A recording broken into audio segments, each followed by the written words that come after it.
Hello friends, welcome to a cinema mom movie రివ్యూలోకి వెళ్లే ముందు ఈ వీడియోని ఒక లైక్ చేసి కొత్త వచ్చిన వాళ్ళైతే మన ఛానల్ని సబ్స్క్రైబ్ చేసుకోండి ప్లీజ్. 1Kకి దగ్గరలో ఉన్నాము. మూవీ రన్ టైం వచ్చేసి 1 hour 35 minutes ఉంది. తెలుగు డబ్బింగ్ బాగుంది.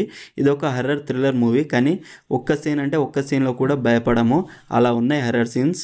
Slow screenplay, boring writing, క్యారెక్టర్స్ని కూడా సరిగ్గా రాసుకోలేదు.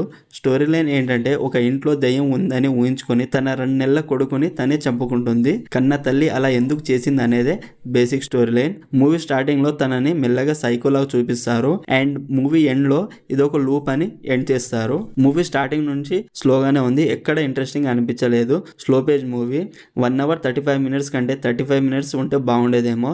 ఓవరాల్ మూవీ అయితే నాకైతే నచ్చలేదు, వేస్ట్ ఆఫ్ టైం. మీకు ఎలా అనిపించిందో కామెంట్ చేయండి. Streaming on Amazon prime video. మరిన్ని మూవీ రివ్యూల కోసం మన ఛానల్ని సబ్స్క్రైబ్ చేసి బెల్ ఐకాన్ ఆన్లో పెట్టుకోండి. Thank you.